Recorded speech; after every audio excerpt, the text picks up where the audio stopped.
G'day guys, welcome back to Aussie Outdoor Reviews. Today I'm going to show you how I go about making my own beef jerky. I don't have any particular recipe that I always follow or anything like that. That's why I've got the iPad. You get on the internet, have a look around, see what recipes you can find. So today we're going to be doing some lean beef roast topside. The sauce that we're going to be making, that we marinate in, we're going to have sugar, teriyaki sauce, soy sauce, Worcestershire sauce, black peppers, and crushed garlic. So one of the tips, the first thing we're going to be doing is cutting up our beef. And one of the tips is to put it in the freezer for an hour or two, just to get it frozen, and it's easier to handle and easier to cut. The last jerky I made, I cut it across the grain like this. And it wasn't really tough. I needed to do it a little bit longer. This time I'm going to go with the grain, and we'll see how that one turns out. I think it's pretty much personal preference and how you like your jerky depending on which way you cut it. Alright, so let's get started. That one's a bit thicker. Thicker again. So it doesn't really matter how thick you do it. Right? But what does matter, the only difference that's going to make, is marinate time and also dehydrating time. So this is the most, there's still a little bit of fat in here. This is the leanest that I could get. I could cut all that fat out, but it's not going to get eaten. I'm going to eat it within a week or two anyway, so it's no big deal. But you'll notice when you dehydrate this, you'll get a lot of oil, or or fat, liquid fat coming out of these veins of fat here. So you need to make sure you tap that with some paper towel, get that all nice and dry, especially on these pieces here where you can see there's a bit of marbling of fat. But this is really thin. This stuff is like super thin. So alright, what we'll do now, I don't know if I mentioned, but I'm going to be doing double this amount as I have a big dehydrator. So what I'll do now is just prepare the sauce for this one, as I'm just going to do a dry rub on the other half. So let's get started on the sauce. First step of the marinade is some crushed garlic. I'm just using shitty old garlic I'm not going to use in anything else. And the best way to crush it is to just smash it up in the mortar and pestle. That's about it. You can see there's a bit of juice coming out of there. It's kind of festing garlic, but it doesn't really matter at the end of the day. It's not going on your prize roast lamb, it's just going on a bit of jerky. You don't need to worry about measurements being too exact either, I don't think. So you've got your garlic, 1/4 cup of brown sugar, 1/2 cup soy sauce, 1/2 cup of Worcestershire, and 1/4 cup-ish of teriyaki. Give it a stir. You want to try and dissolve that sugar. You could also put honey. That'll be nice. You can add some extra salt if you want, although that's going to be pretty damn salty anyway.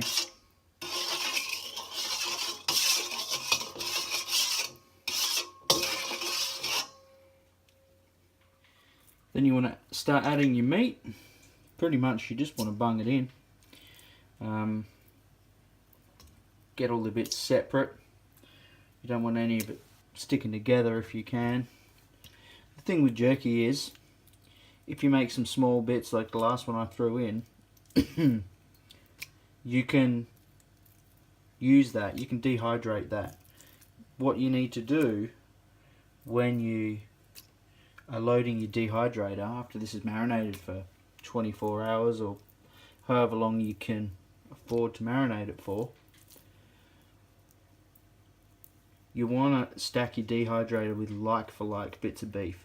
So if you have really small scrappy bits, you want to put them all on the same tray in your dehydrator. If you have thick pieces, you want to put them all on the same tray or trays in your dehydrator. And that's simple because if you're dehydrating, it can take anywhere between 4 to 6 to 7 to 8 hours, depending on your temperature and the quality of your dehydrator and the thickness of your meat. It's not every tray is going to take the same amount of time. And if you have a tray that's got a mixture of thick cuts, thin cuts, it's going to be a pain in the ass when you have to come along later on and pick off the pieces that have dehydrated and throw the remaining tray, you know, with the remaining bits back into the dehydrator. To save time, to save any sort of messing around or confusion, just do that to start with. Put all the cuts like for like on the trays. Safety, food safety while dehydrating meat is paramount. So I really recommend you guys get a good book, or you do a lot of research on the internet. I don't use chemical cures when I make my jerky, purely because it doesn't last that long. It gets eaten really quickly.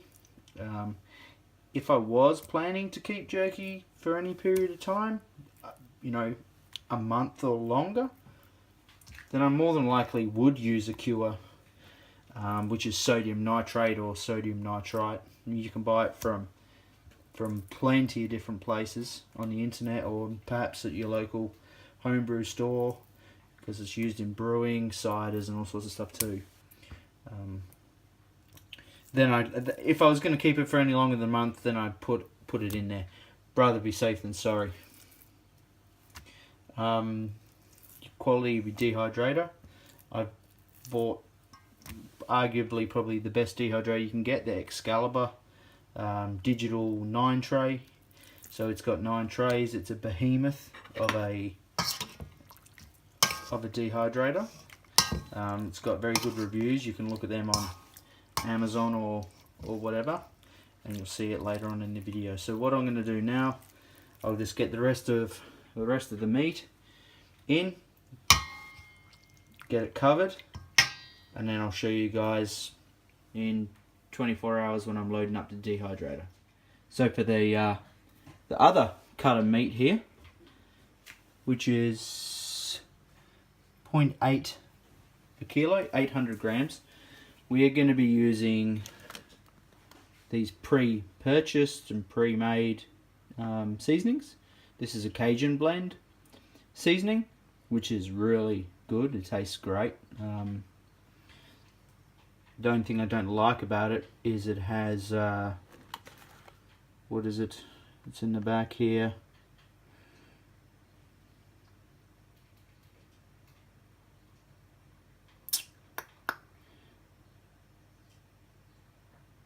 Silicon dioxide to prevent caking. It's the only thing I'm not too keen on with these, and that's with the Inferno blend as well. So in these packs, I think I bought these off the internet from an Australian smoking and curing jerky making website. Now about $19 each, which isn't too bad. In it you get your seasoning mix, and you also get the cure. Now this is the sodium nitrate stuff, salt stuff. Don't like that, but I'm going to keep it in case I do ever need to use it. Then I've got some, I don't need to buy it. It comes with instructions inside, and it comes with a little shaker. Now the Cajun is really good. This is super ring burner, very fucking hot. I like hot things. I like chili, I like curries and all that kind of good stuff. To me, this is just a touch too hot. It's something that you can eat a little bit of every now and again, no dramas, but when it tastes so good, you just want to keep scoffing it down. Not so good, a bit too hot. So what I'm going to do is mix some of this into some of that. This is a dry rub, so it's not like the last one that we did. I'll get into cutting up the meat now, and then we'll season, and I'll show you how to do that. So when doing the dry rubs, I just put them in a baking tin. I'm going to put 1 teaspoon of the ring burner in, and I'm going to fill the rest up with the Cajun. Then you put a sprinkling of the seasoning in.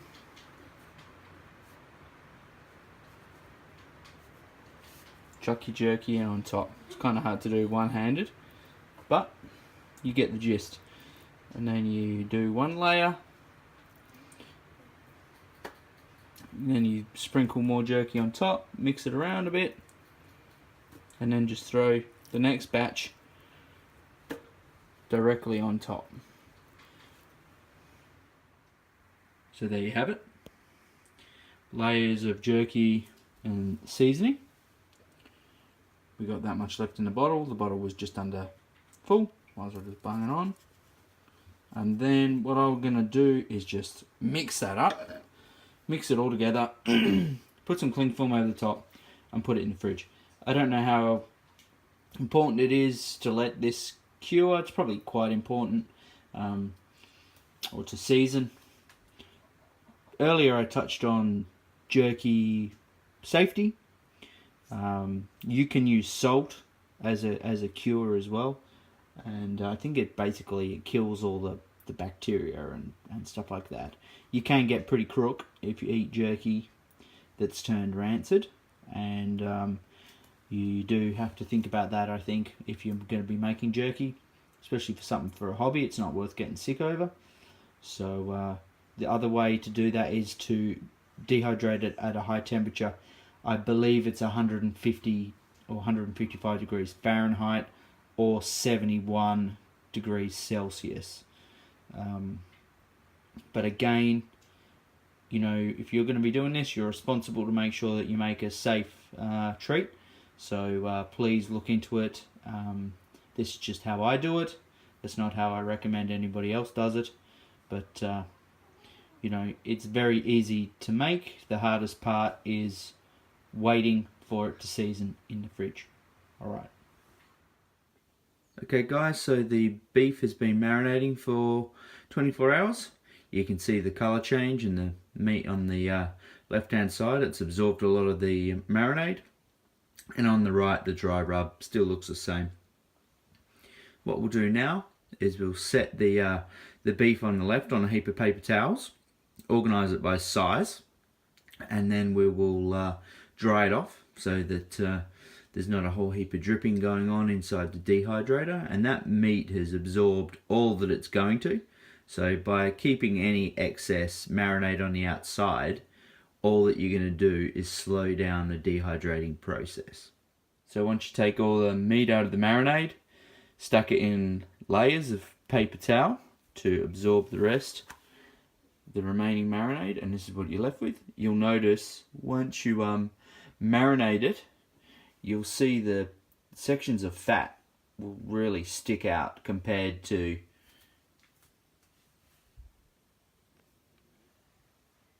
the dry rub, where it doesn't blow the fat out. You don't see the fat as easily. So when you're picking this out of the marinade, you can quite easily tear off bits of fat, as it does tenderize the meat in the marinade. Makes it easier to do by hand.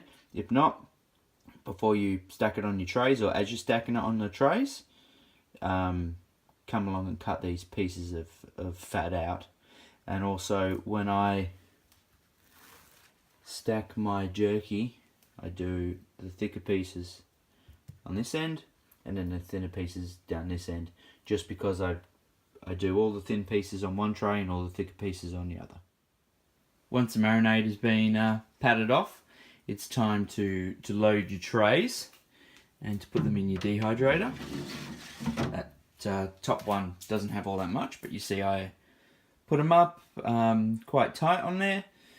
It's okay for the sides of the jerky strips to touch because they do shrink, but it's not good to overlap them because they will not dry evenly.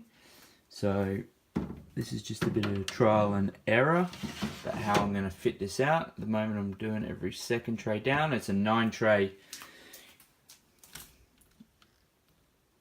dehydrator. It's also important to remember that if you're doing a jerky that's got a like a wet marinade, not a dry rub, that it's possible that that might drip in your dehydrator. And if that's the case and you're dehydrating a dry rub jerky at the same time like I am, that you don't put it over the top so it doesn't drip down onto your other jerky. So we'll load this up. I'm going to set it at 68 degrees Celsius to make sure that it kills all the bugs, as I'm not using any chemical cure or sodium nitrate. Just the salty marinade mix and the temperature. I'm going to be drying these from around 6 hours, I think. So there's the dehydrator all loaded up. I've got a Excalibur Digital 9 tray. Pretty swanky. I think it's the top of the range model. It's pretty good. It makes pretty great jerky. It's reliable. Gets great reviews on the internet, so you can check them out on Amazon or eBay or whatever. Put the door on. Just drops into place there. That's it. It doesn't fit tight or anything. That's just how it goes on. Of course, the humid air has got to escape from somewhere. Next step is to set the temperature and the time. So temperature, I've got it on Celsius. It can also go on Fahrenheit. Bump it up to 68. And put your timer on. I'm going to put the timer on for 8 hours. I'm not going to dehydrate it for 8 hours, but if you have it on 8, check it at 4, check it at 6. It should be done. You can just turn it off. So it's pretty handy having the timer. Once you get it to when you know the amount of time it's going to take to dehydrate it, you can just set and forget. Then it's just push the start button. That's it.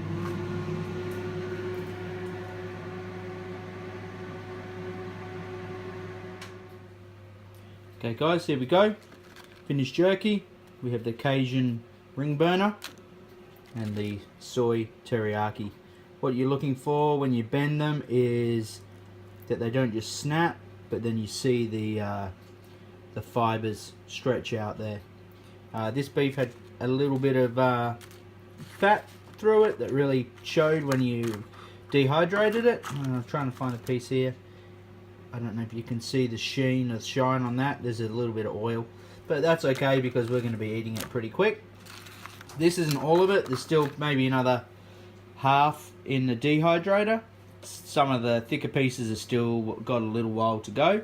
It took about 4.5 hours for this to dehydrate, and it's a hit so far. Everyone loves it. So, alright guys, thanks for watching, and I'll see you next time.